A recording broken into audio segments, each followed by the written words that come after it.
Recording in progress. Thank you, Alan. This will be our last meeting as a committee. We do have to agree to certain recommendations, and if someone could walk through, the next step would be to send it to the planning committee for them to review. Do they then kick it back to us, or what happens? Simone Collins is planning to actually attend the planning commission meeting and present the finalized concepts to them, and then to allow them at that meeting, if they have feedback, to get it at that point. And then after that, they would present to council in December, Okay, and then go for approval in January. So where we're at now is we should provide any remaining feedback that's needed to Simone Collins prior to the planning commission meeting, so that way they can come with the final concept plan. Yeah.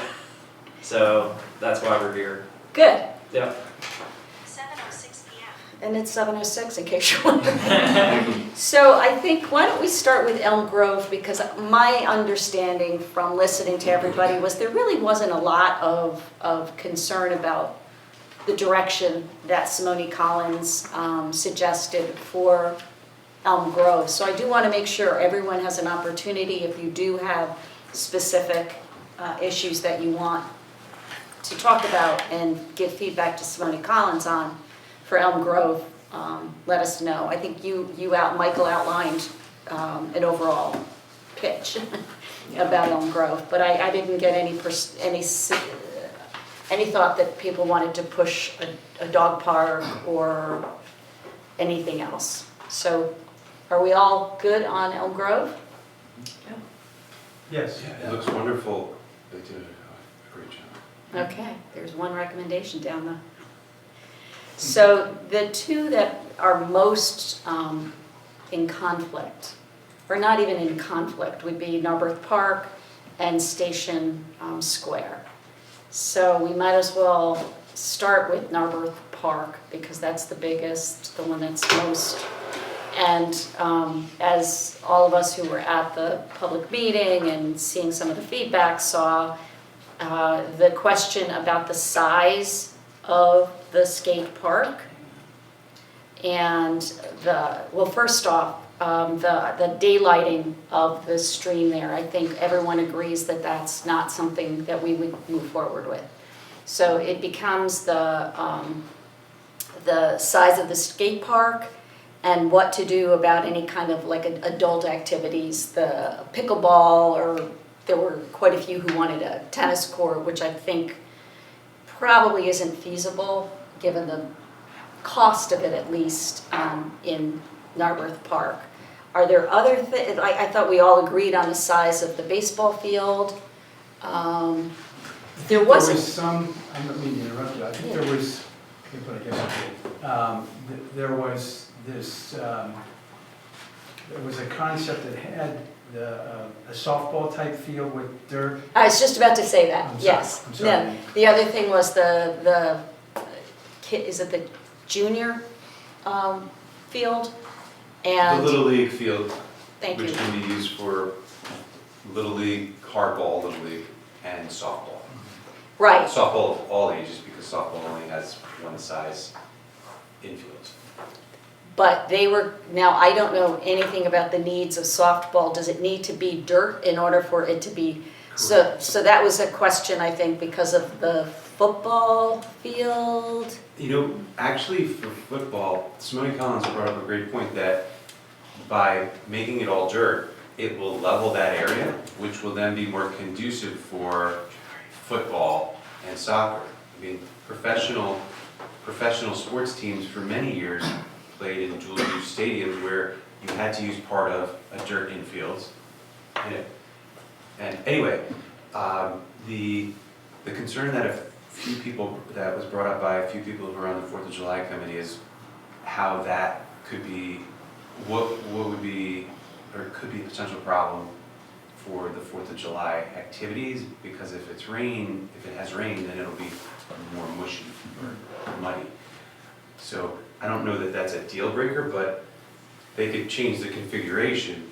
Right. Because I've volunteered at tent before, and where they're set up, they could just move them over a little bit more towards the the baseball diamond, the larger field diamond, and not have to worry about the mud.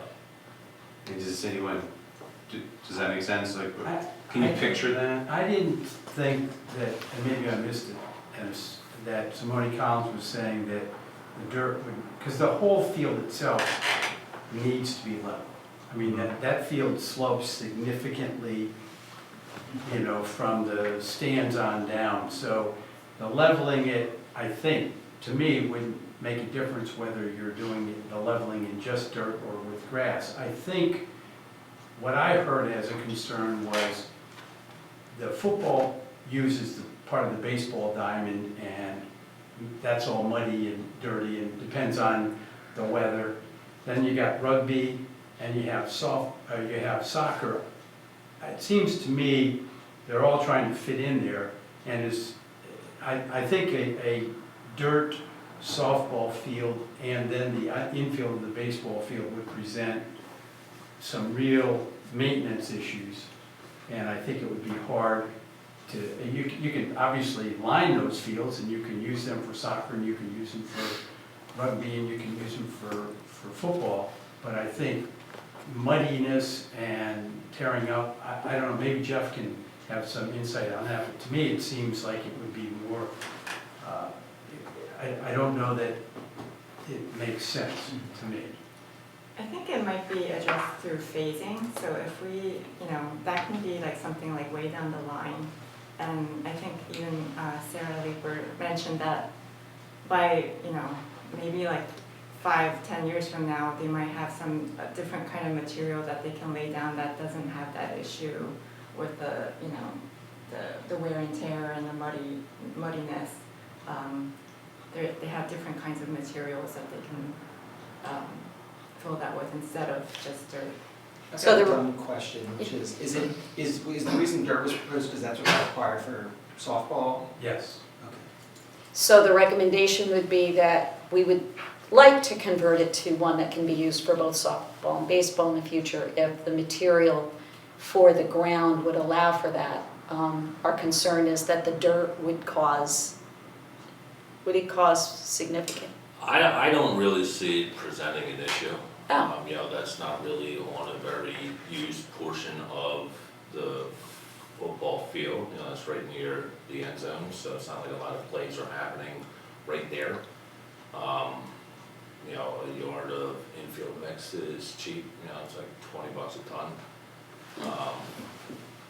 You know, of course, if it's wet and rainy and soupy, then we just wouldn't allow the game to happen.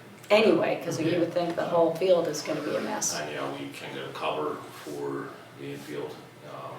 You know, we just get a tarp made for it, and we know rain's coming, we can roll out the tarp, spike it down, cover it. Good. So from a maintenance standpoint, there's no negative or No, positive? that's kind of Less it. grass needs to be mowed? Yeah. You know, it would add probably $3,000 to our annual operating budget for parking open space, just for buying additional infield mix and products to combat, you know, whatever starts to grow up through it. But as far as time, you know, we're out there as is, so it's nothing. And there was I can't remember, it had been stated before when the last time we had a softball team was. Did they use the field, what was the field like whenever the softball team was prior used it? Does anyone here? Were with you? I don't- You could have been here. I look that old. No, you've just lived here a long time. I am unaware of any softball, that doesn't mean it didn't happen. I'm Right. unaware of there being any softball playing, you know, other than maybe a pickup game or something like that. But I'm not aware of any softball league. So it wasn't in like the recent past? No, they said that. I thought it was Simone something. Collins knew, they were able to tell us when there used to be a softball team, league, I don't know. They learned that from NAA. Yes, they learned it from them. Warren Marion has, you know, softball leagues, I know that, but I don't know that, you know, Narberth has had a team on. And then we discussed, do we not have one because there isn't a place to play? So if they had a place to play, that might be a way to start I it. think it would also allow for other sports like kickball Yeah, or even quickball or whatever. So it has like multiple uses, not just softball. And I think if you which I build it, like. if you build it like they will come, I think we just don't have one currently. So And that's a great point, which I was gonna say something similar. But I will add that Lower Merion Little League, which covers boys and girls, they run a tight ship and they have their fields planned out far in advance. So they wouldn't be looking to utilize our field, chances are. Because they've got their field set, my daughter and my niece play. So to his point, it would allow other people to do things Yeah. there. Like, And we And said we more- wanted multi-purpose. and for older and younger, Yeah. kickball for, well, it's all ages, but softball is an all ages sport. So I think that's nice. So we're in agreement, am I understanding this, that we will recommend whatever phase it happens in, that we recommend that that be converted to dirt or whatever the best practice is at that time for a multi-use field. All right, we're kicking through this. So do we want to deal with the skateboard park now and just make decisions about it? Because it seems like there were three different sizes. The smaller sized 8, what it is now, 8 square feet, the one that I think it's Simone, a little bit more than 7,000. yeah, 8,000, sorry, 8 square feet. That seemed, most people thought that was too small, given the need, the community need. Do we want to recommend that it be the size of the tennis court, which is what, 16,000, currently the tennis court's 18,000. 18,000? Yeah. I think this is why I kind of tried to structure this in the document that I produced. I think the thing that makes the most sense, because there's some assumptions made in that draft plan that I don't know that I agree with, that I think are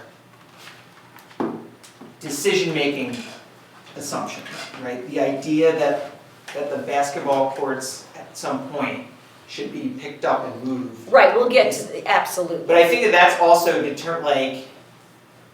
hard to unpack the rest of the site from some of those siting decisions because it maneuvers everything around. So that, to me, it was like, we can't disaggregate the question of the skate park from, like, if you said, oh, we want to keep the skate park the same size it is, then you would be ruling out various other things. And the way that made the most sense to me was to say, let's go through the things, right? Like the library edition, right? That only works in the space that it does if you're accounting for it in the skate park. And some of the ADA accessibility only works in the way that they do. Like, so to me, it made more sense to say to them, like, here are the things that we want you to do, and then have the conversation about the skate park at that point. If that makes sense. But if they're all intertwined, so if we were to say, for example, the addition to the library, if we agree to that, or we say that makes sense, aren't we, as you, it's like I don't know how to disentangle all of it. Either we say that, Well, there's multiple pieces that are taking away space from the skate park. Yeah, There's exactly. There's the ADA accessible paths. there's which I that think we would all have to drop-off agree area. we need. Right, yes. That one's a given, the ADA accessibility. I do Yeah. think there might be flexibility in terms, I don't think it needs to be the whole 10 feet all the way through. I think there can And be. 10 feet's like an urban trail rather than Right. like a pathway. And they said that's a best practice? Yes. It's not a requirement. Right, so like if there's areas where it needs to neck down a little bit, where it narrows to, I don't know, 6 feet. Which I think they said at one point, that they could narrow it and then widen it again. Mhm. As long as you have enough room for people to pass, right? Yeah, People in, like, as long as you have enough room for two people in a wheelchair to comfortably pass each other. Well, I know that at the end of the meeting, when there was a lot of questions being posed to Stoney Collins, as I recall, and looking at the videotape, it was 7,000, but maybe it's 8,000, and they made it pretty clear they thought that for the size of Narberth and the regional nature of the other activities, that is as large a skate park as they would recommend. Now, they said if you're insisting on more, then we could do more, but I don't think, if they're telling us the best practice is roughly 7,000 for a skate park, you know, I'm one that, and I heard a couple of statements just a minute ago, if you build it, they will come, let's go multi-purpose and let's make things for all ages. Well, we have excluded people over 50. We've flat out excluded people over 50 who make up 37% of our population. And if you look at the surveys, the least served in terms of either the conclusion being either fair or poor served are people from 45 over. And when you look at the activities that they go on, it'll say top lot and this and that, but we all know they're going to top lots or baseball game or going to basketball to watch, because we don't see any folks out there, you know, maybe Gary's out there, but I mean, shooting basket or playing baseball. So, and then when you look at what they like to do, they tell us that the folks that are over, let me see if I got it here somewhere, I did, over 65, 21% like tennis, 17% like pickleball. They don't go to those to watch them, they go to play them. 45 to 64-year-olds, 43% like tennis and 32% like pickleball. So that if we build it, they will come. And we know that tennis wasn't something that just became, well, it's gone in disrepair, so, you know, who cares? The tennis folks actually wanted to try to get something done, and Borough Council didn't do it. And they even had money available. So when we're sitting here talking about what we can do, I don't think that we want to, in my opinion, shave off ADA facilities and other things so that we can squeeze in a larger skate park that is demanded by Lower Marion Township. I was thinking there's the other part of it was the parking lot where they had expanded, didn't they expand the parking lot? They changed the parking lot and included grass and trees, which a lot of people want. And so, you know, now I know we could keep the parking lot as it is, not have the drop-off area, not have ADA area, have the same parking, but again, I don't think all of our interest should be to try to do what Lower Marion wants us to do in terms of building a bigger skate park. Sure. And to be clear, I wasn't saying that the ADA accessory pathways need to shave down because of the skate park. A lot of the feedback that I heard in terms of why we might want flexibility for that is because of the number of mature trees that are proposed to be removed. And so that was, I mean, like when I had heard about that, that was one of the major items I heard in regards to the pathways.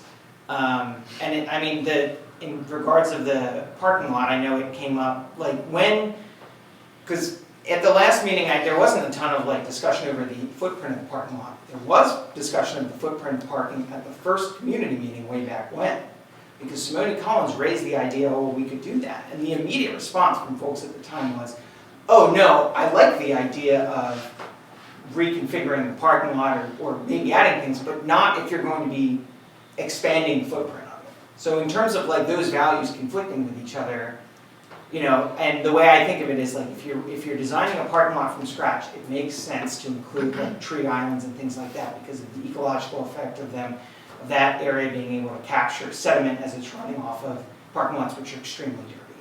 But in terms of a constrained space where you already have an existing parking lot, it didn't make total sense to me to be investing a ton of revenue in a new parking lot area and greenwashing it by adding a couple trees when in reality it is a parking lot area. People are using it to get in there.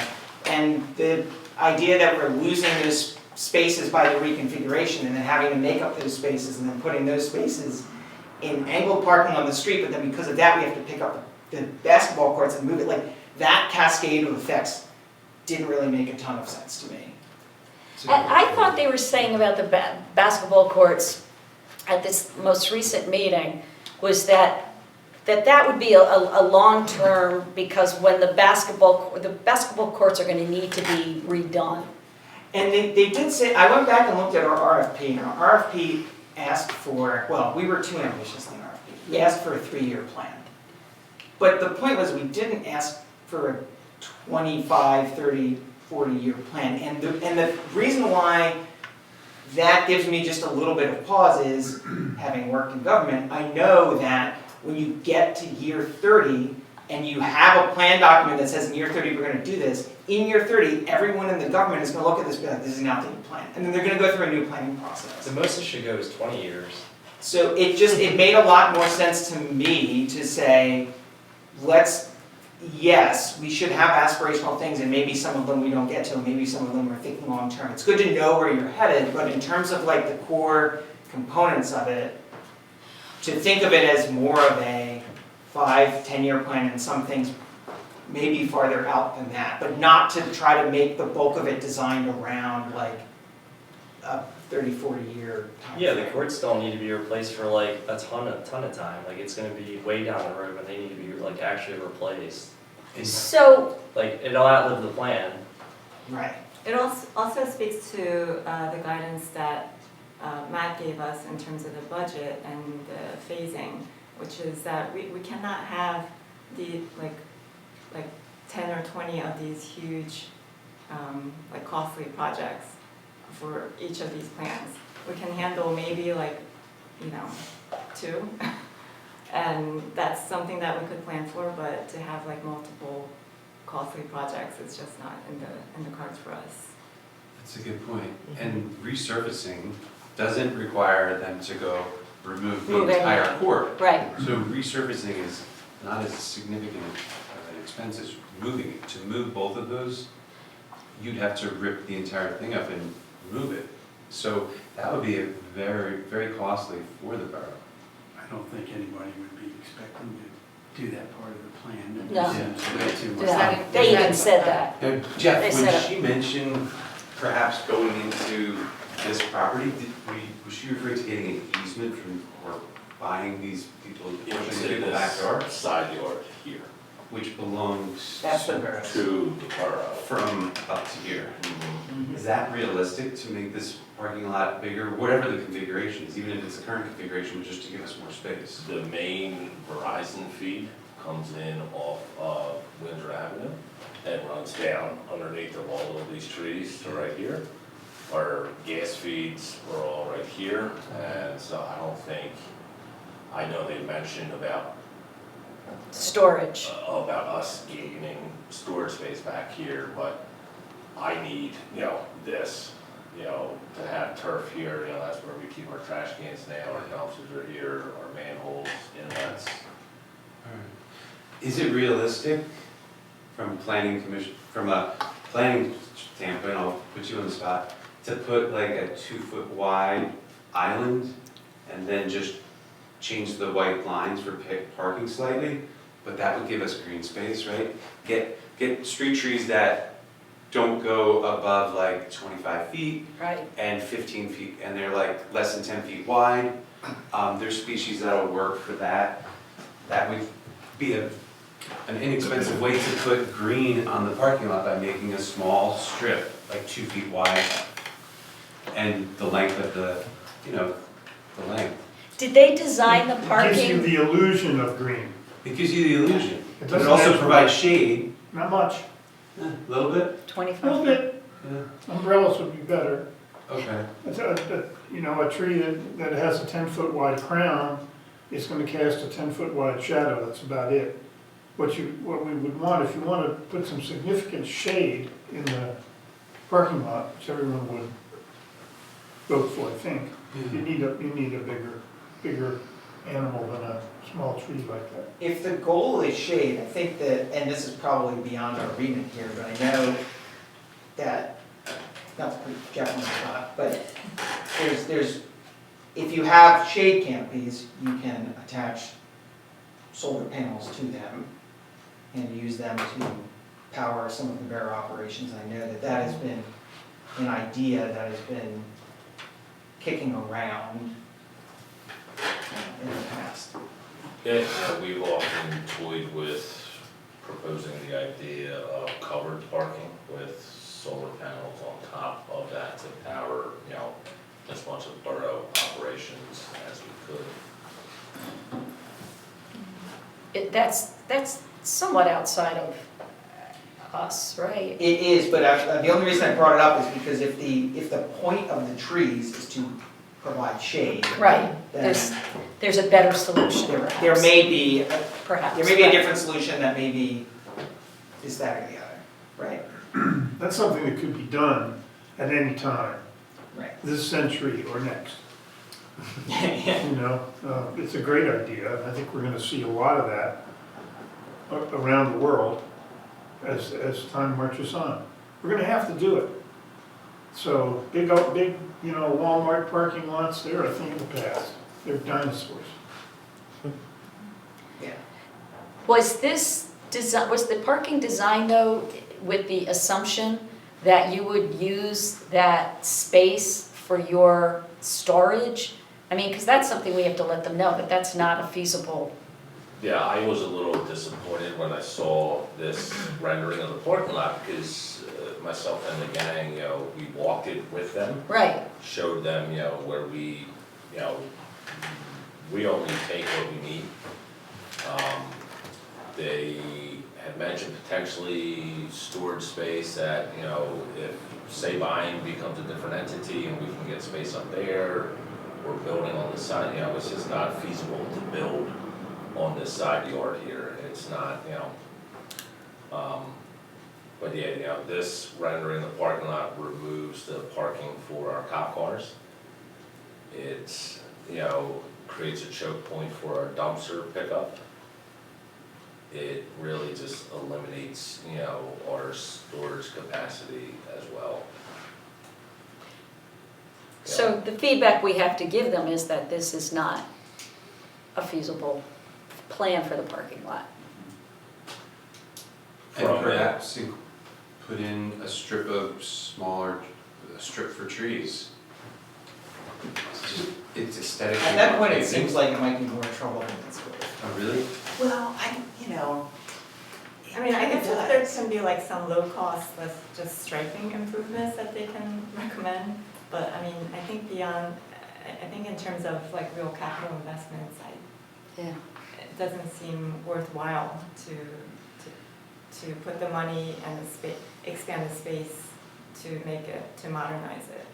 if there comes a time to add like a shade structure, then you would have to do thinking about, where the legs of it are, and you would take the time at that point to figure out the design of that. All right, so we're just gonna go back to them and say that the parking, that are we basically saying then that we're gonna maintain the current parking lot size and usage? Because we know that works for the police, we know that works for you.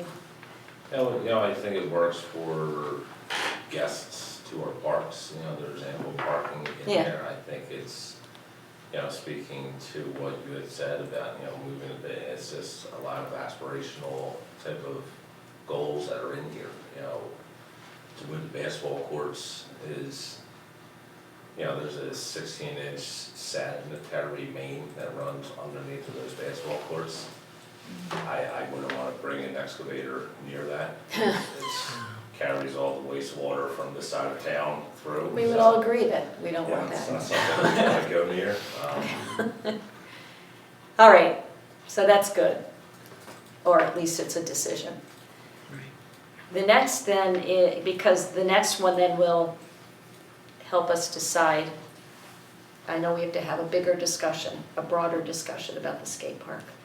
What about moving the rest rooms, and that's what they were basically saying, and putting that over, attached to, or with like a pass-through to the library. I myself think that's a good idea, only because it's the little kids who are primarily gonna be the users. The moms of the little kids. Yeah, the moms, thank you. You're not gonna be sending a little 4-year-old in there. They're the ones that have got their knees together all the time. Yeah, in the top lot. I do like the location better also because it's a lot more visible and central. Yep, And that will also help with vandalism, I think. We see a lot of vandalism in their bathrooms. really? Yeah. Yeah, they've talked about vandalism, Jeff has talked about it. I didn't realize it was in the bathrooms. I thought it was the dugouts and all those places. Yeah. We put up the gates on those, and since then, it's cut back on the drinking spot for the youth. Yeah. Now they just decide to go in the bathroom and do their thing. Yeah, I mean, I support it, just like I just mentioned, we do have that sanitary main that runs right on, the west side of Yeah. that building there. So I wouldn't wanna build anything directly on top of that in the event that we have a failure. I'd rather tear up lawn than be ripping through a building to get to it. Okay, Where is it, Jeff? So it runs pretty much, can you pull up that picture on here? Sorry, You want Google? and may I say, I'm impressed with this AI. I mean, it has captured everything almost perfectly. That's a little scary. I could not, while you were talking, Jean, I was watching it, and it Oh, did yeah? exactly what you said. It's come a long way. Yeah. You're doing great. Oh, thank you. Well, we're talking about this, can I go back one moment to the skate park? Sure. My observation is that we should not lose sight of the possibility that you'll want tennis courts in the future. Mhm. Although they're out of favor now, You can, yeah. it's because John McEnroe is not winning Wimbledon anymore. The big tennis events are dominated by Europeans.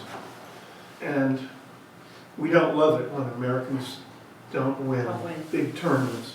We don't love the America's Cup anymore because America hasn't won it in years.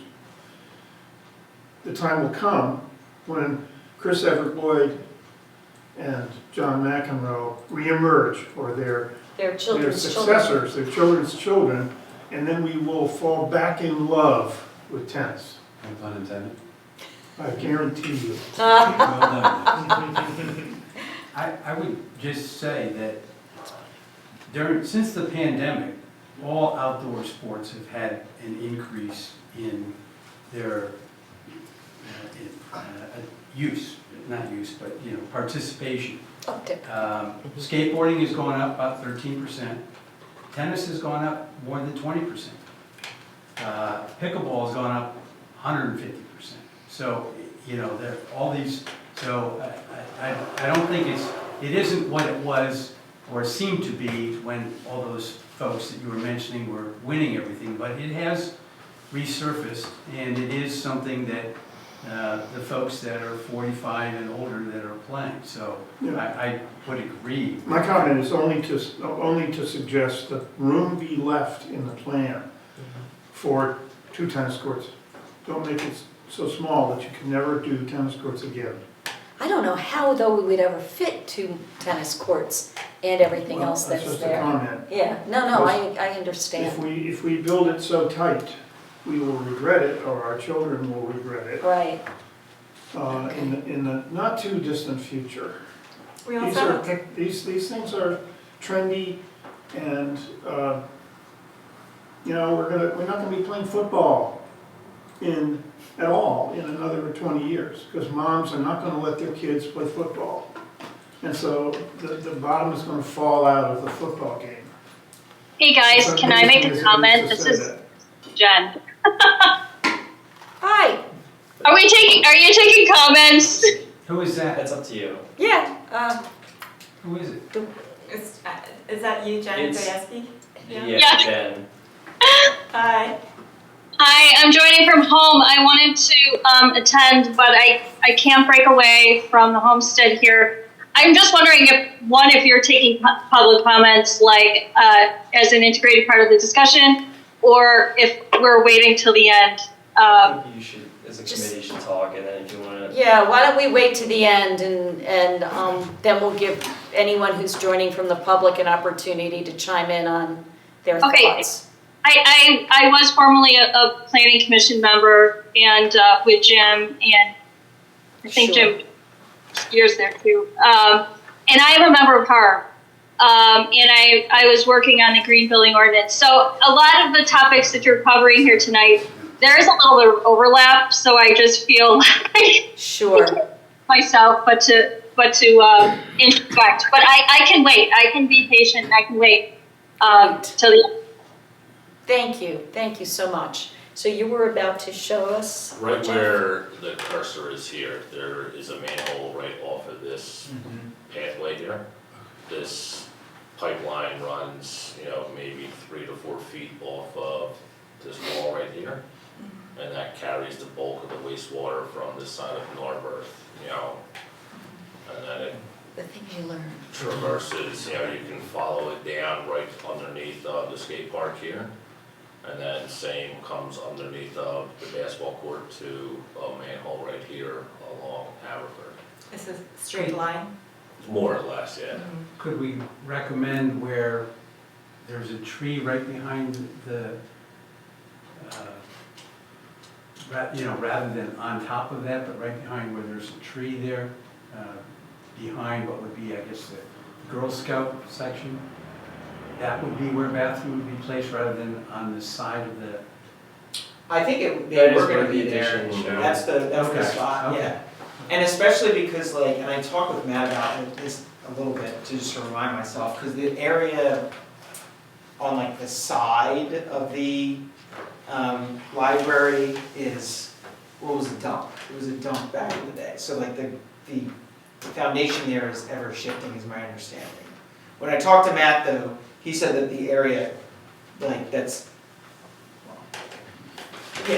here, where if you continue to extend, he felt that was probably more likely to actually be a buildable space. Obviously, we had that, addition there, and then obviously, if you were to do it over here, you would be taking away from the open lawn area, which is pretty well used by Earth Day and other events. And we still, though, I'm assuming we're gonna say that we recommend moving it there, but there's gonna be a lot more looking at it to map where the appropriate place closer to the library should be. Yeah, for sure. Yeah, Yeah, it's not a no, it just needs a little bit more, right, just a watchful eye. absolutely. So then the other part of this, was the, not the gazebo, but how they were building that structure, the public, to allow the public to sit and listen to music and such, and I think, where was that? The pavilion. Yeah, the pavilion, where did they put the pavilion is right there, right? Near Yeah. where the gazebo is. Yeah. It's attached to Yeah. the bathrooms. Yeah. And, See the stage here? It's kind of all of it, I think. Yeah. And to be This is clear, like in whole the building. document that I put together, when I said library edition, I was just trying to capture already what they showed on this thing. It Right. wasn't different from that. so I don't think, I think having that pavilion looks nice. It's certainly used space. In the summer times, I know the concerts and such. So are there any concerns about having it there? And any, I just think we have to have some kind of pavilion space. I've seen it the last couple of Saturdays, birthday parties, Yeah. places busy. it's used. Yeah. So that's a great idea, and it's probably makes more sense to have it attached to an existing structure anyway.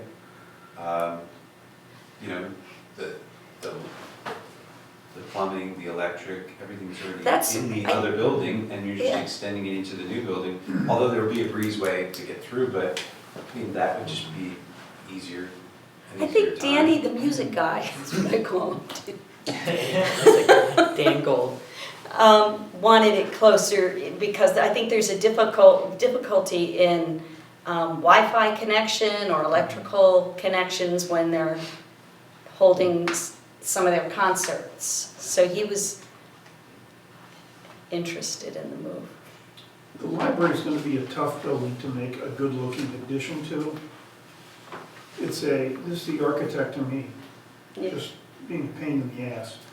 I'm sorry. Never. It is a very symmetrical, classical building. And if you make an addition to it that actually connects to it, physically connects to it, you're gonna hate yourself in the morning. When was the current addition put on? The current addition is symmetrical in the rear. Can we mimic something like, can we mimic that on the back? You could, if you can, but the way it's shown now, it's in the right place programmatically, because that's where the full bladders are. They're over in the tot lot. And the closer you can get it to where the activities are, the more useful it will be for the people that need to use it.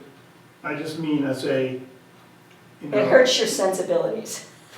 It will hurt all our sensibilities, so make it a separate thing.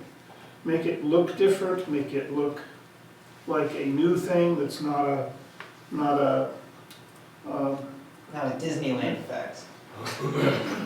not a growth on the side of the library.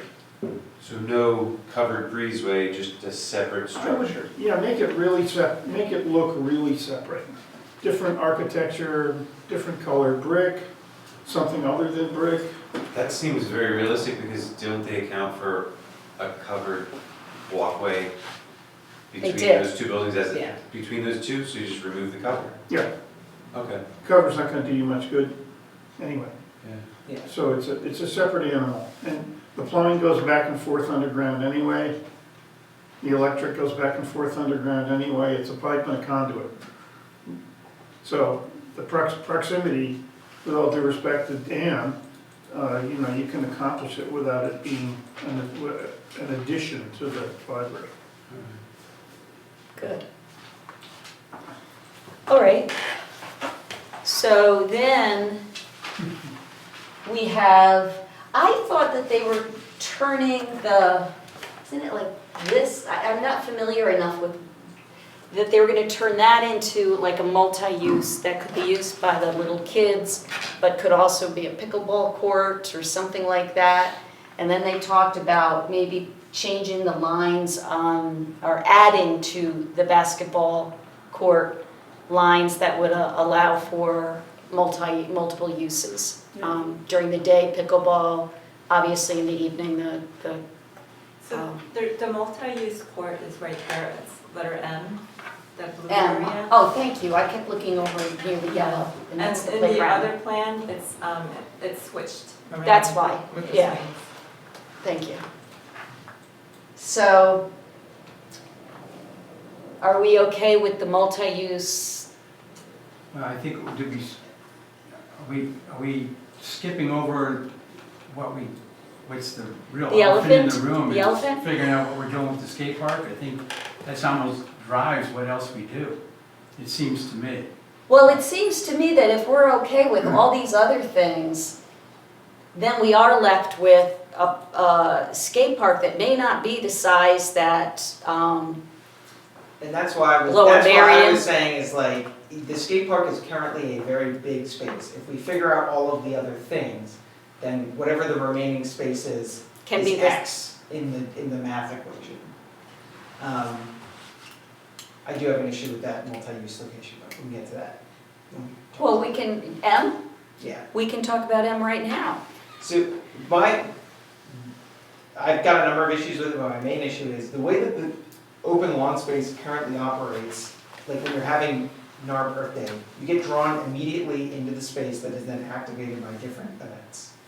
And in this, you're now having to like cross a different thing in order to actually get into like the main event space. But can't that M be used as part of the event space? I mean, when I think about Narberth Day, you know, walking into, I didn't think it was, it's not like you walk into it and it's like, oh. It was just a bunch of tents so to me, that's I guess the biggest one, right, is Narberth Day, other than 4th of July, obviously.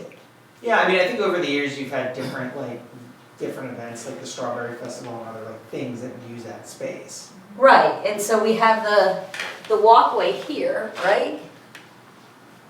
Yeah, I guess like it just seems to me that it's now like you're now removed from the entryway. I see it the way Mike sees it. I see it that, you know, when you come in there, although the grass is beat up, despite the great efforts that Jeff and his crew do, and they are, you know, it's a used park, you know, Right. so everything gets beat up, and that's just, you know, what Narberth is, which is not what Lower Merion is. We use what we got, and so but I think it feels more like an open space if you put that kind of a surface there. You know, But what's it may turn out to be great, but it just looks What to me goes like in a place? Well, that's what I said, what's Goes in there, place. are we suggesting switching the playground Well, with it's it? currently open lawn area is the thing. Like, Right, And so I would say, keep that area open lawn area. The multi-use court currently exists in the configuration west of the playground. it's over here, right? Right. And I would say like, But move does- that back over here, like, so much of this area over here is like taken up by like a looping of a trail, and then like on either side of it you have dead space, and then like there's a really big like area over here that's just swings, and it just seems like, So That get space rid could of be these used additional swings? or incorporate the swings into the playground, like, look at all of these like kind of just like dead areas where there's really nothing. And it just seems to me like that space is not being used in the most effective manner that I it thought can. these were all trees, and then these are the big lot, the big kid lot, the little kid lot. And this, they had suggested putting swings for different age groups.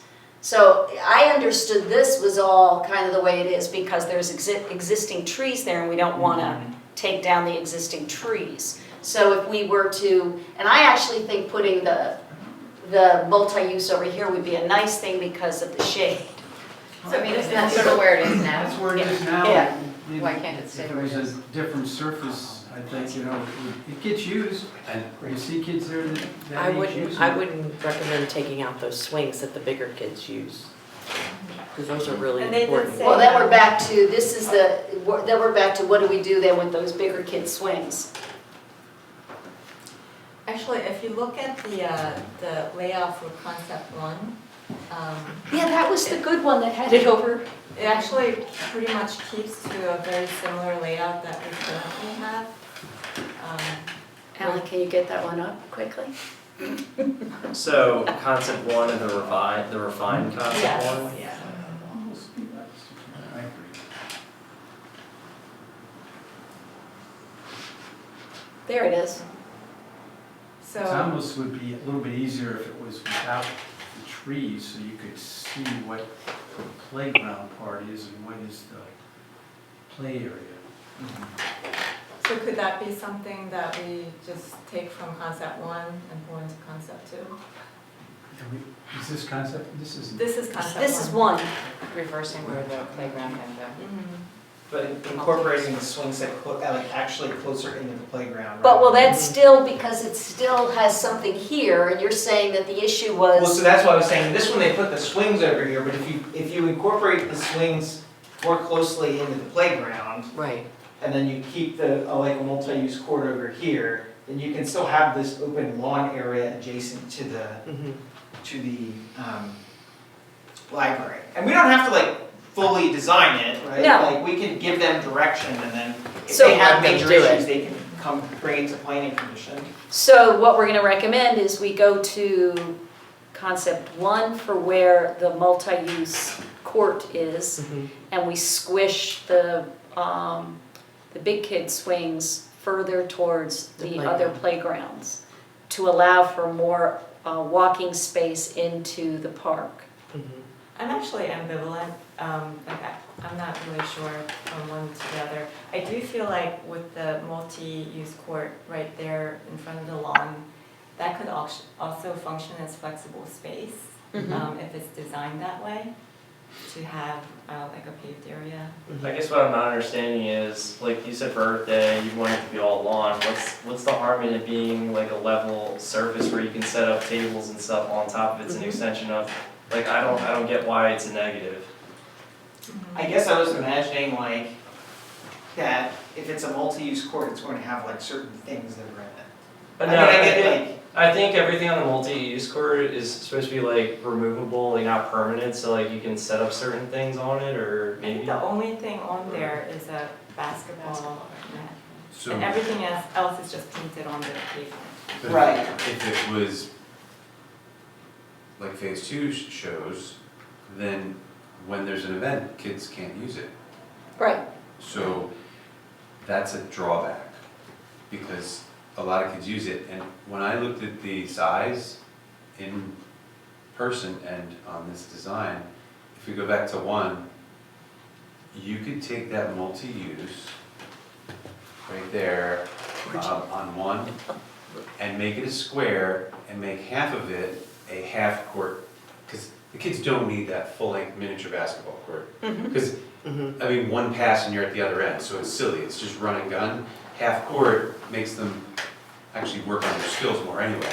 But make that square, and one half is a half-court basketball hoop, the lowered rim at like 8 feet, and the other half is a single pickleball court, because it will fit. which is what we had talked about, I think, at the meeting before last with Simone Collins, when we were looking at this design.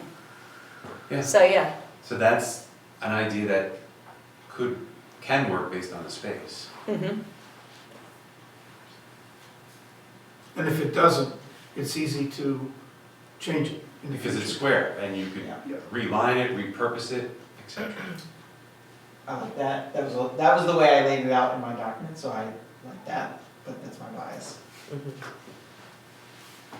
so move it, make it bigger and square, and Half court, half court, half court, lower, yeah, and have pickleball. 8-foot basketball hoop like it is now, and one pickleball court. Okay, Is it I pickleball like court, that. like, is this all fenced in, or? I- I mean, that has to be, That's to be determined, Yeah. but the balls don't go that far, come on. They're You know, the plastic, only- They're not gonna hurt anybody. the only thing that I thought about it with that, as a past pickleball player, and someday maybe in the future, my knees, the sounds that it makes and the fact that it's all along, those are all houses along that road. But it is one instead of 2, 4, Yeah, that's true. and That's why they wanted to put it on the basketball, because it's furthest from the houses. It's furthest And then from the houses. Pickleball is very controversial when it goes into neighborhoods with houses, and they Yeah. just hate it. it is, but I think it tends to be controversial where you have multi-courts rather than one or two. I mean, if you go to Havertown and you've got 8 or 10, that's And a Jeff's problem, turning the lights off. you know. Well, that's where I'm from, and I know there's been a lot of outcry with residents there, with the noise volumes where I my get it. township's spending hundreds of thousands of dollars in screening and barriers and sound protection. You can also Because just like, they have 8 to 10 courts in a row, and it's all day long. but you could also say like, no pickleball before 8 AM or something. Right, and after 8 a.m. Yeah. or 8 p.m., yeah. Well, then it gets into enforcement, and we don't have the personnel, we can put up as many signs as we Yeah. deem necessary, but if no one's here, to, say something, then. It's the way it is, you know, in the skateboard park now. So what do you think? There was no scooters, there were no bikes that were allowed, but they've been there the whole time, or at least more recently, a lot, that's what's there, so that's what you're gonna get, and we don't have enforcement, we don't have a full, as you put out, and when you were interviewed, your concern over vandalism, we don't have a police force that's gonna be there at night. Right. And if you wanna see a pickleball court that's near a skateboard park that's near a police department, go to Radnor. And there's plenty of graffiti and stickers and all kinds of stuff. And in actually, Radnor. that is a good, I noted that at Radnor, and one of the things that I really noted it was because it doesn't have the Jane Jacobs eyes on the street. Radnor does not have that. You go when you arrive at the Radnor one, I walked there, I took my life into my hands walking along those roads to get there, because for some godforsaken reason, Radnor Township doesn't have public sidewalk. Oh my God, sorry. Strike that from the I need record. to stop saying this in my everyday life. Doesn't have sidewalks on their way to the thing. I got there and there's no eyes on the street, right? The classic kind of like, it keeps your spaces better. So anyway, so when I was Narberth Park has better eyes on the street than Radnor does, but that to me, that's a good point, because to me, it was like, that is one of the key elements to like being able to actually make a public space that doesn't have as many kind of becoming as much of an attractive nuisance. So just to keep this moving along, are we in agreement that we're moving M to where it was with the first, expanding it to be long enough and big enough to allow for the half court? Half court with a 8-foot hoop and a pickleball court. Okay? I can't agree with that. I don't think that's a good place for a pickleball court. Where would be a more desirable place? Close to where the skate park is now. I think that we should have one tennis court that could be made into 2 pickleball courts. The $7,000 or 7,000 square foot or maybe 8,000 square foot design that Simone Collins has said would be the most largest you should have for our small park is bigger than what Havertown has. It's only slightly less as big as what Radnor has. And you know, if you go online, as I did, of course, you don't know how good some of this stuff is, but both of those parks have received good reviews at different entities. I know that they are not a regional attraction park. I know that Laura Marion has insisted that we make it a regional attraction, bowl, verts, and all this other stuff. And gosh, for the skateboarders who really want to skate, I understand that that's what they would want. But I don't think that we have the facility to do that or the space to do that. And when we're talking cost and everything else, that's very expensive. Oh, wait a minute, Laura Marion's going to offer money. Well, doesn't anybody want to know why Laura Marion, that has 44 parks, tells us they can't find a place to put a skate park? And a skate park that's going to have that much room? I've been down to General Wayne. I'm not going to tell Laura Marion where they have to put it, but General Wayne, it's almost 450 feet from home plate to center field. Major leaguers don't hit the ball that far. They have so much room, and that none of their parks get the extensive use that our Laura Marion Park gets. I mean, you go to South Ardmore, those are General Wayne, 18-acre parks.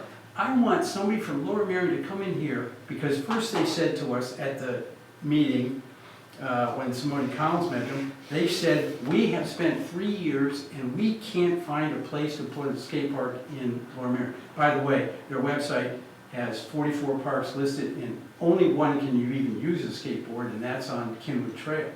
So, so they say they can't find a place. And their Laura Marion skate park advocates have said anything less than 18,000 square feet is not worth it. They're at that meeting. One of the leaders of Laura Marion Skate Park said they need a flagship amenity that will succeed. Narberth Skate Park has not succeeded. It's small. Existing elements are basic, so try a large skatable area. Well, you know what, when I go over there, I see kids on their scooters, and even though you're not supposed to have scooters, they look like they're having fun because it's built enough that they can use it. You put a big bowl, you put verts, you put stuff in there, it won't be able to be used by our little kids. And if you do, they're going to get hurt. So, Laura Marion, God bless you, you got the money, build a regional skate park. But we shouldn't be putting it in Narberth Park. We don't have the room for it. So we can have one that's 7,000 square feet. We can put one tennis court in there. It can be used for 2 pickleball. And then that 37% of the population that is not served by our parks has a chance. And yes, those folks can get in a car and they can drive, but we all know, I mean, you go to a planning commission meeting and they're building apartments and everything else with the concept that a lot of the people don't want to have cars and aren't going to have cars. Well, okay, so why is it that you're supposed to be older and you're supposed to get in a car to go do the activities you want to do? It doesn't make any sense to me. And I know there's money on the table, but unless they're telling us they're gonna give us $10 million to redo our entire park, I say, that's not what we wanna do. So that's my, you know what I've had to say, you know where I am on this issue, and that's where I am. So as you guys know, I don't say too much. I sit here, I missed several meetings, I feel embarrassed by it. No, but still, we're happy you're here. But I couldn't agree more. Like, I like the activity, like having activity zone. I don't think we need an 18,000 square foot park. I go to the park every day with my son. Every day we shoot hoops. And there's 3 kids, 5 kids, 7 kids, maybe it gets to 12 skateboard kids. I don't want an 18,000 square foot park in Narberth. I've had a lot of I'm the business guy here. It brings $0 to us. 0. Right? Just like, the basketball court brings 0. They roll right into their cars and they roll right out. I like having like a pickleball court or whatever that multi-use court is, but 2/3 skateboard, maybe 1/3 pickleball. I like Michael's right. People love walking into that green and seeing it. Honestly, I don't think the setup's all that awful right now, like the way that it is.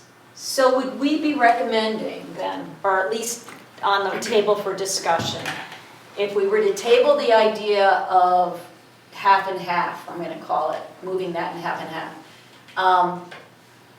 that we would take this, move it over here, we'd have this available land, is that then what we would be talking about for the, see, now I'm, like, is that just a larger area for where the stage is and all of that, or could we be, like, where then are we gonna put the, if we maintain the 8,000 square foot skateboard, where then would we be putting the pickleball or tennis, the multi-use tennis slash? In the third of that, if there's 3 tennis courts now, 2 of them are absorbed by.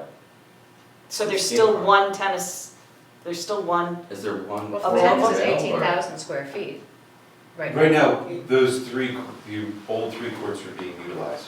That's what I thought. Well, Right. they're being absorbed by the skateboard, they're not necessarily being utilized, but. No, it was configured so that there's space to, there's open space, but it's deliberate. Like, when you see an open space in the skate park, it doesn't mean it's not being used, it's just to help with transition between. So, again, I get back to, let's say we all agree, which I know we don't necessarily, that we're gonna stick with this recommendation of an 8,000 square foot skate park. I still go back to then, where does the tennis court, because now we're gonna have this space, we have this space for the, for the concerts and such. I don't think we can put both tennis courts and a skate park in. Yeah, one I mean, park. I'm looking at it and I still And- don't see what we could do. I think we also have to remember, we still have another park to design, which is Sabine Park. Right. And so there's always that option to move one of those. Yeah, but I think facilities going back to the public at this point, because it was such a skate park tennis issue, yeah, to say, yeah, but we're gonna have Sabine and we can deal with it I there. think what we need to discuss tonight is what we want in this location. Yeah, exactly. So, and I'm in full 100% support of the skate park being in Narberth Park. And for several reasons, and some of those reasons you guys touched upon, but I kind of disagree that it brings no business. That if you build a nice skate park, people will come, and they're not necessarily going to drive there. Some of them might, but We a have lot the of them- best basketball courts, arguably, on the East Coast. Like, they're amazing. Guys come from all over. They speed in on their cars, they trash the park, and then they leave.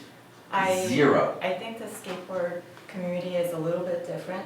I think they're a bit more respectful, and I do think that they would patronize our businesses downtown. But how many look at- regional look at- attractions do we need? Look Do at, we need a regional skate park and a regional Well, basketball court? so that's one reason, and I think a skate park per square footage it can accommodate a lot more users than a tennis court can. So if you're talking about tennis court, like actually activating business, I don't think that's going to happen, but a skate park would.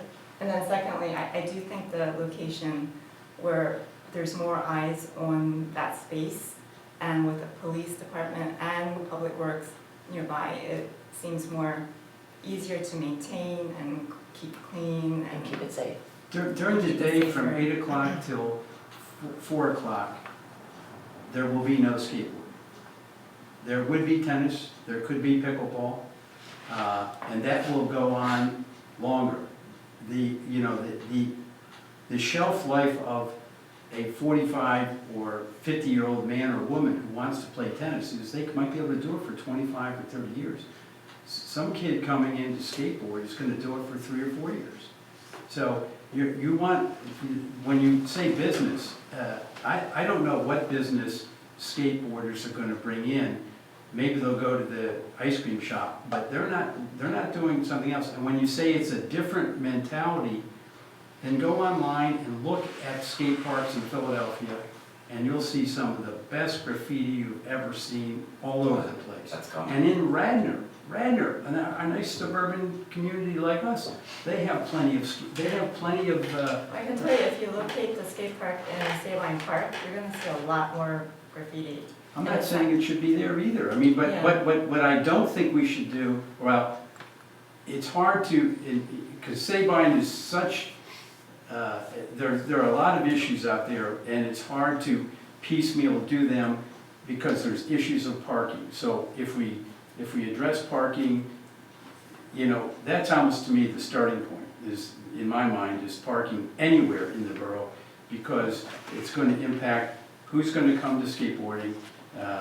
You get very few people, kids, whatever, that are going to take the train here. Some would certainly ride their bike here. It is a regional park. It would certainly be busier than what the skate park has been now, but and so none of the neighbors have any real concept of what the skate park that Laura Marion is insisting. And I mean, boy, nothing burdens me more than for Laura Marion saying, we can't build it anywhere, we can't find anything, and then as soon as we tell them we're only going to do 7,000 or 8,000, they go, well, you do it our way, or we'll figure out what to do with our money, which means they're going to put it in one of their parks. They just haven't addressed it, and the question is, why? It isn't because they can't find a spot, it's because their people don't want it there, and the question is, why don't they want it there? And I don't think it's because we don't want to we're going to get too much business out of Well, this. I can tell you why. Yeah. Because we already experienced it the first time we put the skate park pilot there, and there's a lot of myths, like, about what having a skate park will bring to a community. There's also it's just concern over change. It's also taking away space that was already there existing for tennis. And liability. And Lower liability. Marion, every other person is an attorney. They are extremely averse to liability claims in Lower Marion, more so than we are. And in our baseball team here in Narberth, the league they're playing, they're so busy right now, they needed to get another field. So Laura Marion let them use a field, but because there weren't more than 50% as being Laura Marion residents, they had to pay to use the field. Well, If you go to Haverford to go and play pickleball, you can only play on certain days unless you're a resident of Haverford. So let's, we're getting to, we're going round robin on And this. one of the benefits of having a proper skate park with cement features, so Haverford and Radnor are fabricated pieces which have a shelf life, and they're harder to maintain, will break easier, etc. Cement is much better. And they could make it in a plaza format, which then can be utilized for other things, like if there Which is is an what event. they did here, right? Correct, so if there's an event, a borough event that's very important, they could say skate park is closed today because it's being utilized for a borough event, because with a plaza style, with cement plaza style, you can have people sitting there, you can have tables, chairs, whatever, for another event. And it also is more welcoming. And then the other thing you could do is, you could do you could do trick tournaments that would bring in a lot of people that would then stay here to eat and drink. Their parents would eat and drink, versus, 2 or 4 tennis players. I'm an avid tennis player. When I used to play at our courts, I mean, you've got 6 people. Well, actually, no, you had 4 because there were no nets when I moved here. So you have 4 people, or you have doubles and you have 8 people. 8 people versus how many people can you fit in a skate park? So, Dozens. Yeah, for 2 or 3 hours. No. This is- It's ongoing, just because they're not there during the school day, but they're there after school and all summer. okay, can I just say something though? Given what everything else we've talked about here, on the table, if we were to go with a skate park in Narberth Park, we are only talking an 8,000 Right. square foot skate park. That's with the current design, with Right. 10 feet sidewalks and changing this. Yeah, you The guys are kind of parking lot. forgetting, remember we talked about parking and stuff? Right. This is showing the court shifted about 10 feet up this way, Exactly. right? So say we don't do the parking here, the courts stay where they are, well, then we have all this extra space here where it could be a little bigger. Oh, and you can still do angled parking, you can still do angled parking with the current Like, placement of the basketball courts. You can still do Yeah. angled parking. like, this is not where the courts are, this is showing the courts shifted, right? So Right. they're actually down here, and then there's actually more But does space that here. eliminate the walkway? Or is there still, because right now there's a fairly good sized sidewalk near the basketball courts. I think what we would be saying is you keep the fairly good size. I mean, like, start from the existing configuration and then we're giving you direction from that. Is the 8,000 But, square you feet know, already done? So, Why- the way I see it is, 16,000. So we're taking. Then why wouldn't we stick with the 8,000 square Two-thirds foot? of it. Wouldn't we there's then have, nothing keeping us from knocking out this row here to extend the parking lot, so we gain more parking here. right? That will still afford us, an 8 to 11, 12,000 square foot skate park, and still leave room for 2 or 3 pickleball courts on the back end here. And you could still have a pathway going around You know, that's like your 600 average feet wide. pickleball court's only 1,800 square feet. If this is 18,000, we're taking 2,000 here to extend parking in. Right, That still affords us, anywhere between 8 to 12,000 square foot for a skate park. But it still leaves space on the back end here for for pickleball. pickleball courts, for 2 or 3 courts. So how does that sound? The issue with where that falls apart to me is moving it up a little bit. If we're also talking about the library edition, right? Right, Which is like The right version here. that's Moni Collins is not, like, it's so different of a layout, but it doesn't appear that way because it looks like it's all in the same area. But the library edition goes, and because Simone Collins' version, like, eats in this way and then eats in this way as well. So if we're talking about the library edition where it is, we're already accounting for the fact that this has to shrink. So now if you're talking about eating it here, it's shrinking even more than you've realized it shrunk. what's shrunk? The skate park. pickleball, the skate bar, the skate, Because you're shrinking it here so that you have space for the library edition.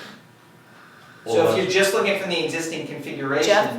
what's your, Well, that's when you get into, you leave the gazebo where it is, you can still build your comfort stations off of the library there. Leave the gazebo, obviously we would do some form of patio, in front of it, to gain a little more space and allow a walkway from the parking lot around. I think it's doable, so but how does that sound with everybody? I mean, that actually sounds pretty good to me. So we get I think it pickleball, it's not tennis, but then we've still got Sabine in the future. But Hey, we, can I just chime in really quick? I don't know how late I can stay on, but I just want to speak as a user of the park, and I do want to voice an opinion about skating versus tennis. You know, because this is a public facility, I wouldn't make character judgments about, you know, skaters versus tennis players or anything like that. But I do think because it's a public facility, it should be considered a shared space. And it should perhaps somehow, I don't even know if it's possible, be converted so that for part of the time it's for skating and for part of the time it's for tennis. I know that I have a son and he is an avid tennis player. He's 8 years old and he's been playing for 2 years and he loves it. And I used to take him to this park and he used to ride his scooter around, but now we don't even really use the park because it doesn't have what we're looking for in a park. So now we have to drive instead of walk and ride our bikes, which contributes to the whole parking problem. To go and find a tennis court. So I would just encourage a more, an outlook that says, can the space be shared somehow? Why does it have to be one or the other? Why can't it be both?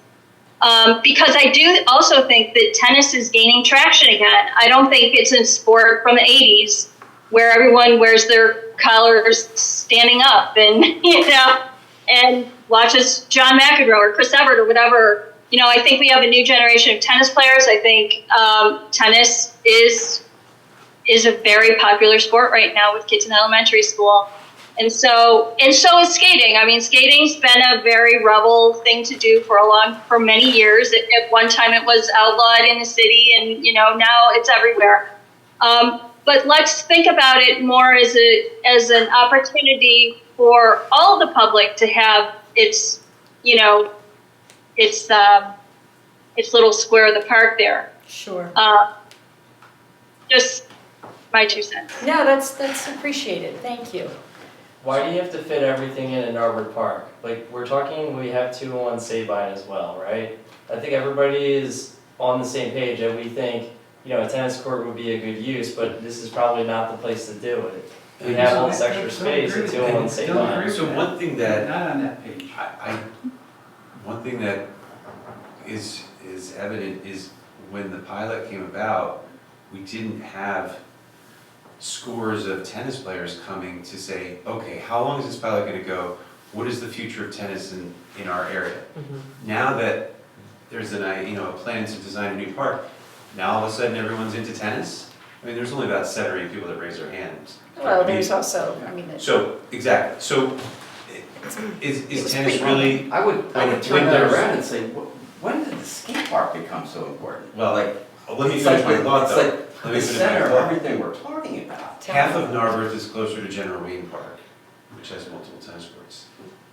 So, I mean, we all know how many tennis courts are nearby that you can walk to.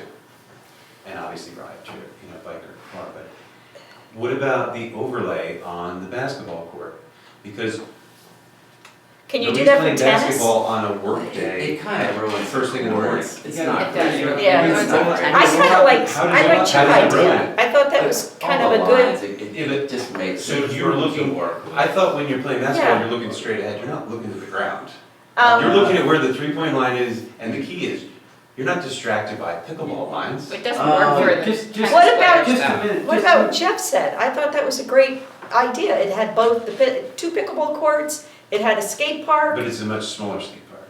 It's not. It's not the big one that they want. You see, and when you Yeah, but say it may that not, the we may tennis- not be able to get the big one that, Well, it's not that they want, I mean, that they're one proponent of it, but I think a larger skate park is a good idea. I think Especially Jeff was because- saying, Let me sorry, just- let I me think just- what Jeff was saying was you could have that court a tense. and then also make the skate park about 10 to 12,000 square feet. Did you hear him earlier when he was I heard him say explaining? that, and then Yeah. I- So you could have a slightly larger skate park and you can have a pickleball court as well. Yeah, and I mean, and that makes sense to me, because you were also saying that the addition area would just end up being like bathroom. Correct. But you would keep the gazebo, basically. The open lawn would function in the way that it functions in terms of music and events. Right. So we're not gonna build an 18,000, but hey, at least we can do 10 to 12 and it's a little closer. Well, I'm just saying, let me just respond with what Dennis said. He said, well, they didn't hear anything about, the tennis people came to the borough with money. Now, the skate park, when it started, they didn't come to the borough with money. The skate park folks came to the borough with money and wanted to have the courts redone, and the borough didn't do it. So what are they gonna do? They can't afford to do it by themselves. The skate park people, so it's not the same thing as where they just sat around and all of a sudden at the last minute, they're now saying, hey, wait a minute.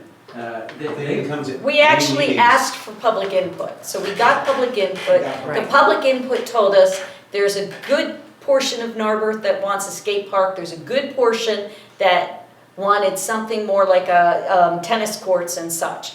That was the whole purpose of this project. And I do think that the skateboard, and I could be totally wrong, but I think they got those assets. We didn't buy those, right? They were donated free to the borough and they were put up. Right, and I think that the issue with, and I could be totally wrong, so I'm looking to y'all for the institutional knowledge, but the issue with why the borough, and this is before my time, didn't proceed on the tennis courts was because I think the money that was proposed was for kind of like surfacing, and there's foundational You have to problems. replace It's that. asphalt on top of clay, that's why you have the separation joints that you have in there,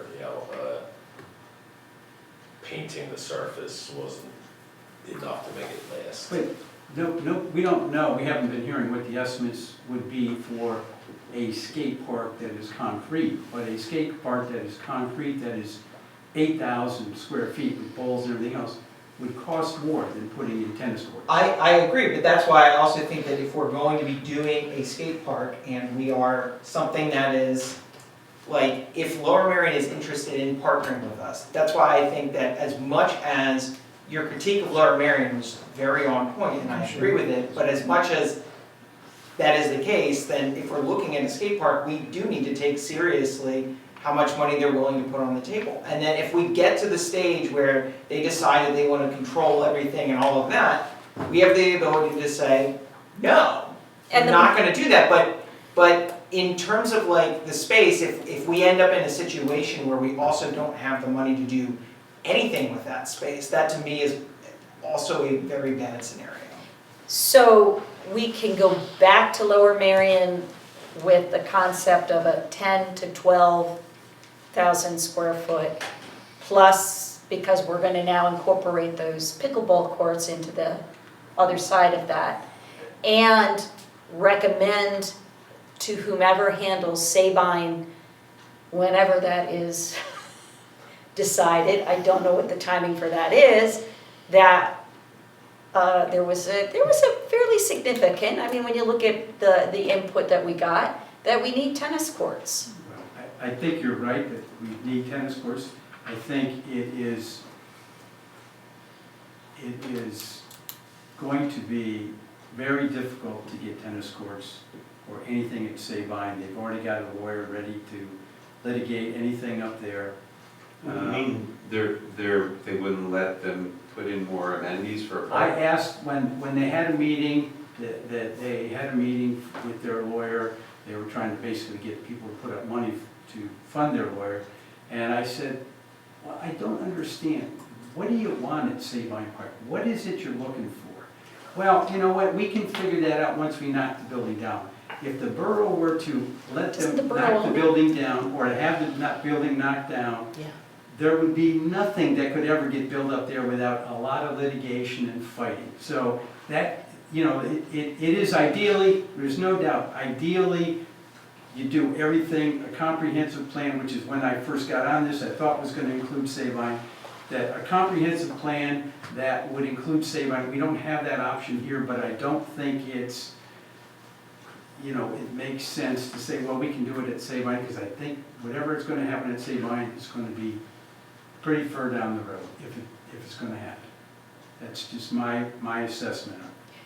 So now as a committee, we have to recommend, and that would mean that we're saying that we don't at this point recommend tennis courts because of the size that's needed, but we do recommend a 10 to 12,000 foot, I hope I do that right, pickleball court and skate park and 2 pickleball courts. Right. And move the,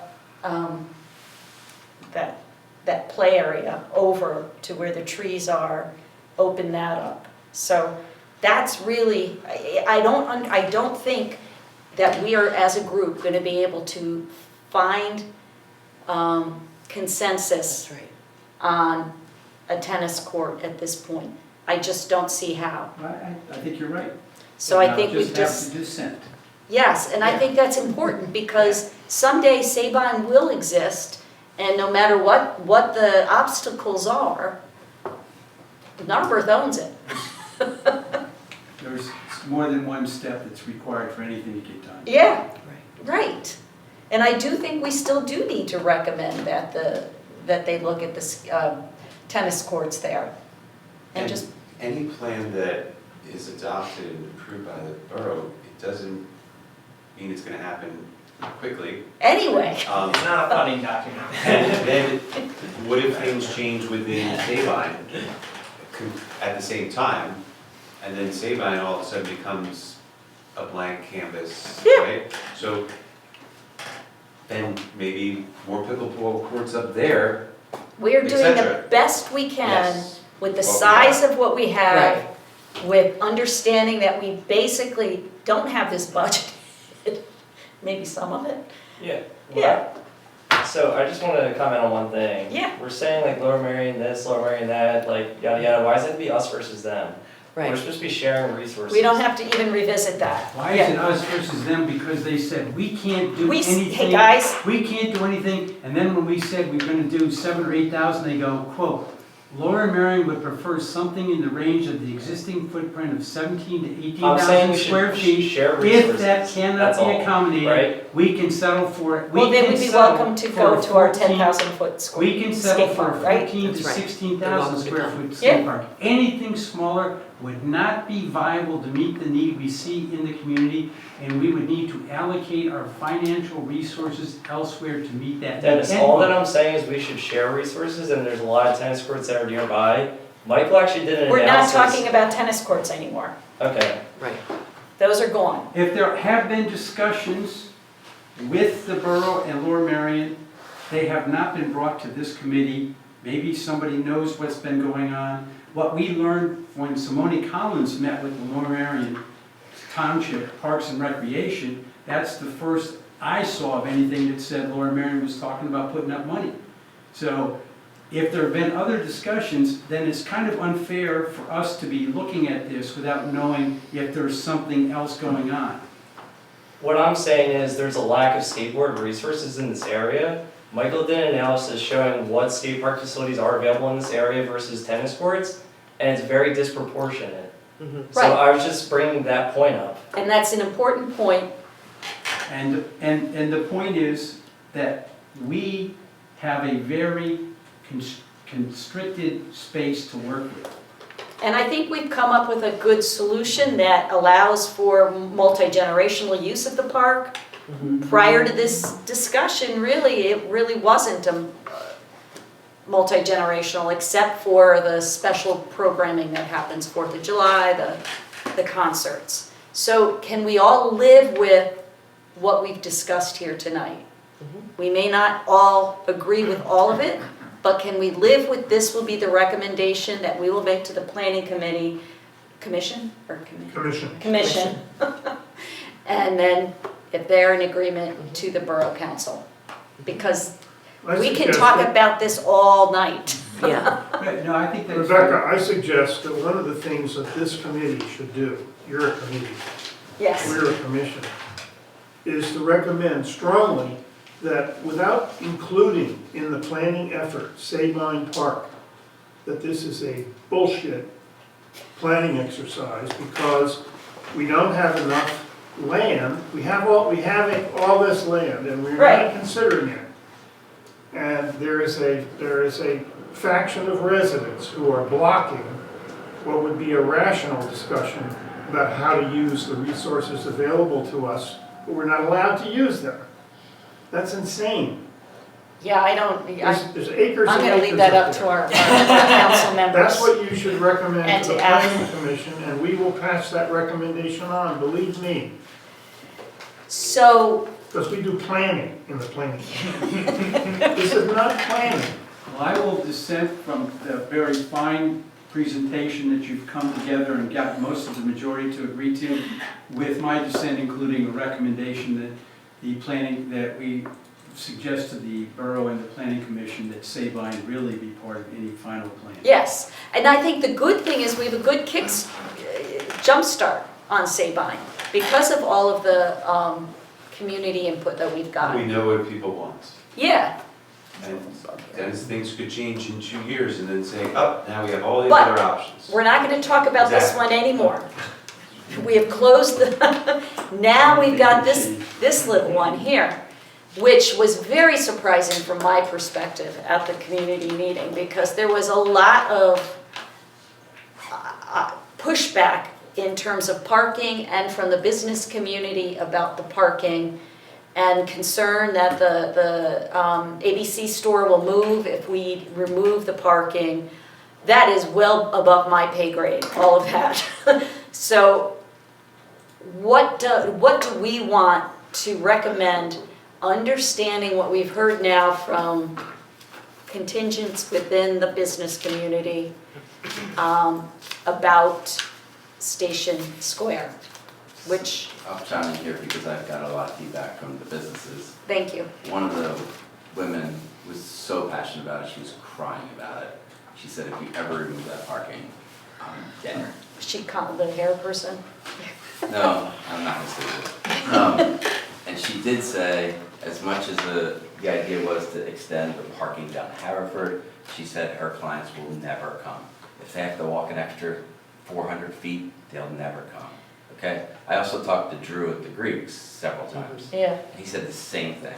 He said people drive around in circles to try to park and go into the Greeks.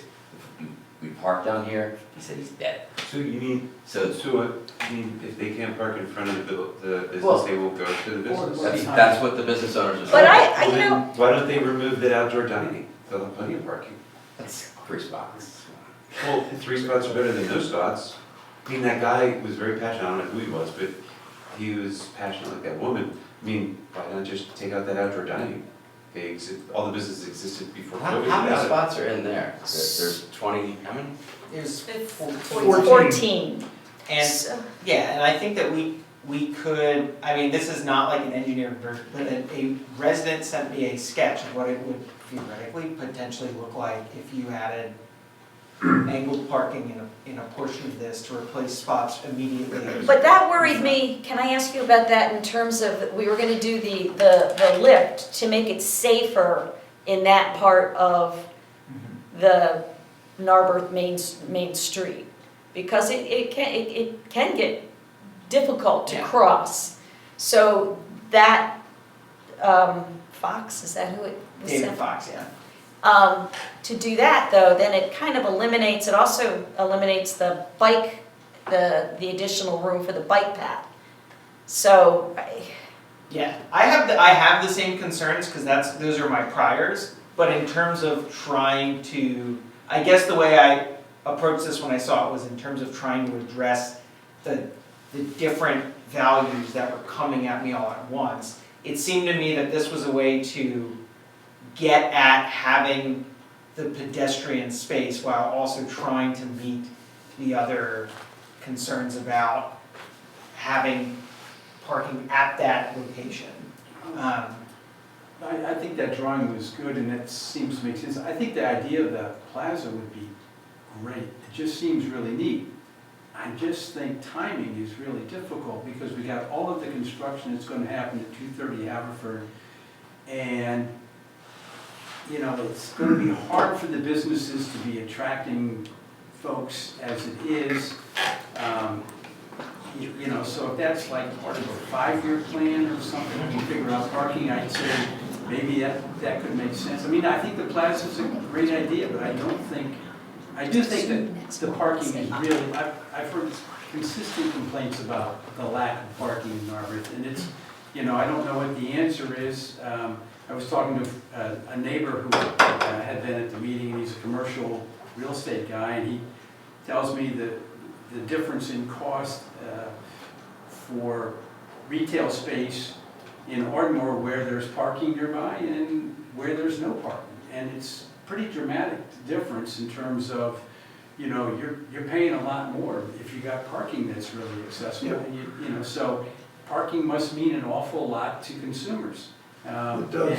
And so I don't think if we move forward without parking being addressed, and really, to my way of thinking, just how long these other construction projects have taken, if we don't, I would say that I don't see how we can move forward on that until after 230 Haverford Avenue is done. Yeah, and actually, that's a good point. So in the document that I put together, I tried to get at that exact concern with with just kind of a recommendation that it be phased to not occur, presumably prior to 230 Haverford. If something happens with 230 Haverford, then, and that doesn't get done for however long. Hopefully it doesn't come that way. All right, council, cut out, don't say that. Yeah, but yeah, the idea being that to say our recommendation is that it not be done simultaneous to any other construction that's occurring on Haverford Avenue, specifically to avoid those impacts. And that our recommendation be that the Borough have a space activation plan in place so that it becomes a usable space on day one, if that were to be the case. And what that would mean is to say, make sure that we know what the tables, chairs, umbrellas are going to look like, and make sure that the Borough has been working to have regular activations that can go in, such as obviously the farmer's market. When I'm saying activations, I mean things like the farmer's market. Things that are going to try to drive foot traffic to that immediately to demonstrate the value of that space. All of those things would take years to get to that point. So I think my expectation was that, especially considering there's already construction occurring in downtown, and especially considering that we don't currently have the funding to actually make this happen in the immediate future, but that our recommendation would be that while we're proceeding down that path, all of those things be put into place and the phasing would occur to address some of those concerns. This plan, I should just point out, is not a developed plan like the athletic fields and all that. This is a fragment of the discussion in 2022. It has not been advanced an iota since then. It is not in alignment with our current thinking about what should happen in this space. I'll say that again, this is not the current thinking about what should happen in this space.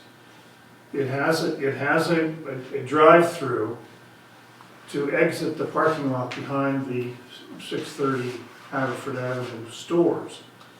A previous plan did not have that, and that idea has gone bye-bye because of the needs of the developer.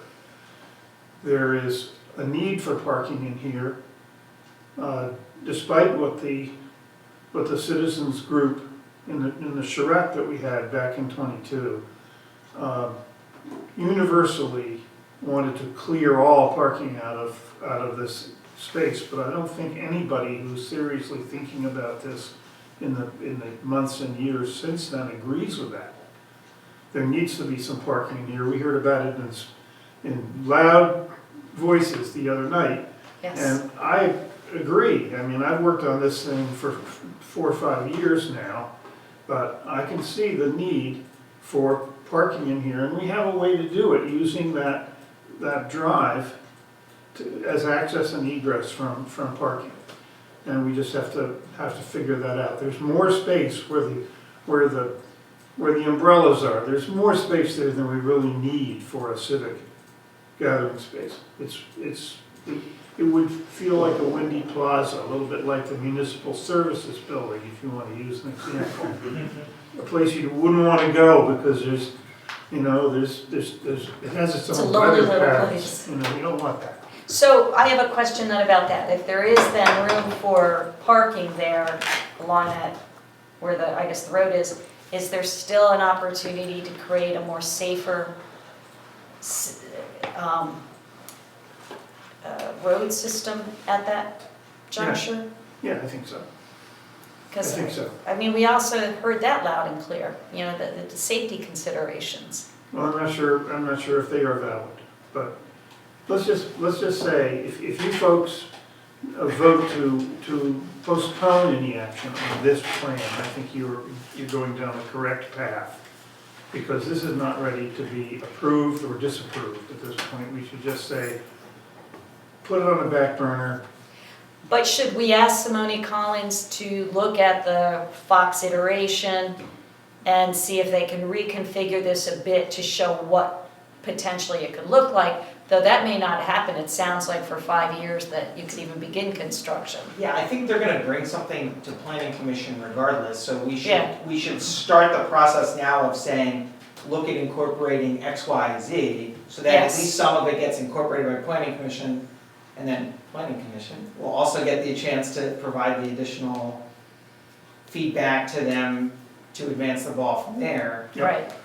I think that's a good order of Can I process. share some feedback that I got from the business community? So like I took the opportunity to kind of walk downtown and just kind of talk one-on-one with the business owners, and I would say definitely the majority of the business owners did have concerns about parking. There was a handful that was supportive of the pedestrianized town square, but and then there was a handful that was adamantly against it. And then I do feel like the rest of the business community were supportive of it was more of they wanted to support each other because they didn't want another business to leave because of parking concerns. Right, and I think that's really important. Right. We The need state to, store is the only remaining magnet Yes. in Norton. And if we look, if the And state Jenny's. store were to Jenny's, go yeah. to Wynwood or something Good. or other, But I do want to. Drew said he gets more business from the state store. sure. I want to bring up a couple specific things that they had brought up. They said definitely that some pool-in spaces in that area would be like really helpful and useful. I did hear from some of the adjacent business owners the same thing, that they didn't think that Haverford Avenue parking would work. I'm a little bit skeptical about that, but I think having some convenient like adjacent parking on Haverford Avenue could address some of those concerns. And so I would support some sort of compromise plan that would have some parking spaces carved out. And we would potentially also, I think this is right, and you correct me if I'm wrong, I think because SEPTA has determined that the 44 bus is no longer going through the middle of Wentworth, that there's the ability to capture potentially some additional parking spaces on Essex right there as well. So while, in addition to the spots that we're talking about that would literally remain right in front, there would be potentially additional Yeah, I think opportunities it's for about at least like capacity. 4 spaces there. So would you say the 44 bus is going to be? it's going away. It's it's remaining, Montgomery but Avenue. on Montgomery Avenue, and unfortunately, it's only gonna come like once an hour, so it's gonna be a lot. Makes the train more important for. We love the 44. I know, I used to take the 44, I Yeah, think I was I'm like, gonna miss we were like it. the only ones, so I think that was part of the problem. I agree. I think a few extra spaces on Haverford Avenue would totally work. I don't see why anybody wouldn't park past the state store parking lot on Haverford Avenue, just a few spots. I mean, I practically do that now. It's illegal, and I walk into town. I've done it several times. I mean, that's not that far. I find it hard to believe that businesses would lose business because somebody would have to walk like a few extra feet. Well, that's a great point, because they. I don't know. I mean, I think that's a open great up idea. a lot on Haverford, but here. I love that idea to have those spots. Can't we get 1, 2, 3, 4, 1, 2, 3, 4 angled parking? And we just lose a little bit of this plaza. You can afford to lose some of the plaza. As he said. But like a So compromise. You just, look at this, that's 8 cars right there, Yeah. I just made, 8 spots. And then down in Haverford, Yeah. you know. Well, since this won't be like Lisa touched, said, you know, So they have to park past that little, you know, where they, the That little loading parking zone lot. for the state store? But It's not that far. It's not that far. Yeah. I'm just giving you feedback with the business. No, I totally said. get it, I totally get it. And we I mean, need to one of them- support the one of them said that businesses. She, if that happened. She would lose everybody? She would move, she's out. I think I talked to him first. That's a shame.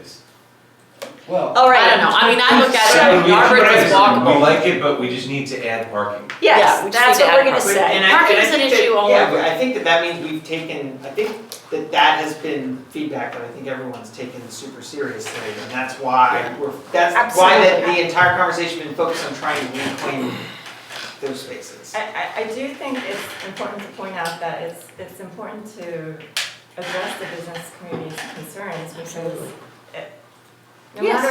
no matter what the reality is, if they don't feel confident in the plan and they feel so passionate about it that they're just willing to just kind of move out, then I And don't there's think no that's need the for truth. it. We can can't- make, that's- we we can can't accommodate it. Yeah. We can't lose any more businesses. No. Yeah. It's already You an know, issue. So I do think, and, you know, like I said, I was talking to that neighbor who explained about the value of commercial real estate, just the parking really dramatically impacts that thinking At process. the same time, I do want to emphasize that we do have to be forward thinking. I really think that parking is gonna look very different 10 years from now, like very different, like we have. Yeah.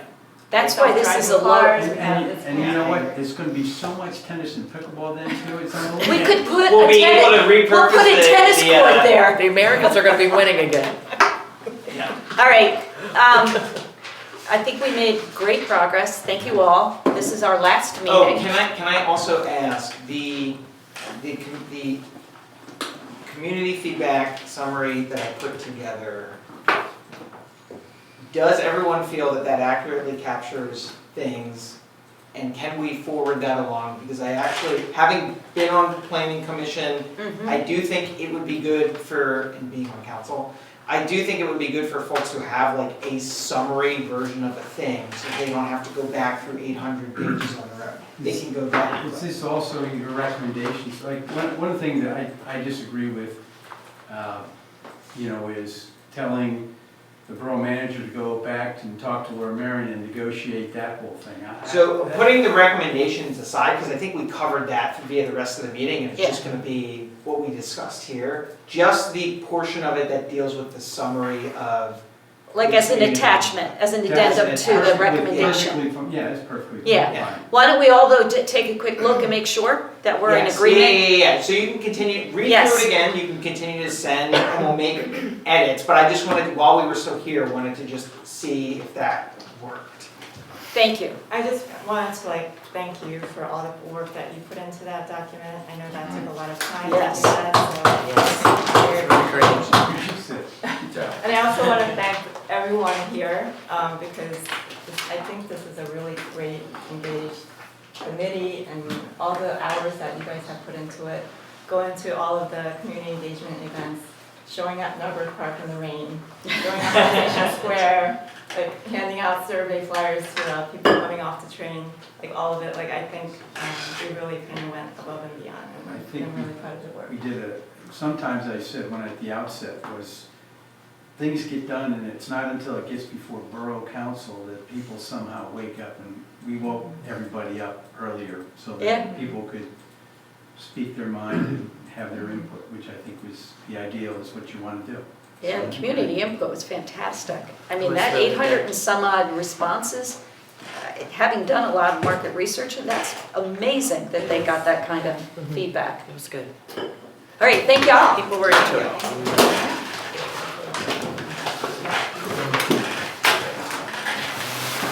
So I'll watch. Thank you, Alan, for all the work.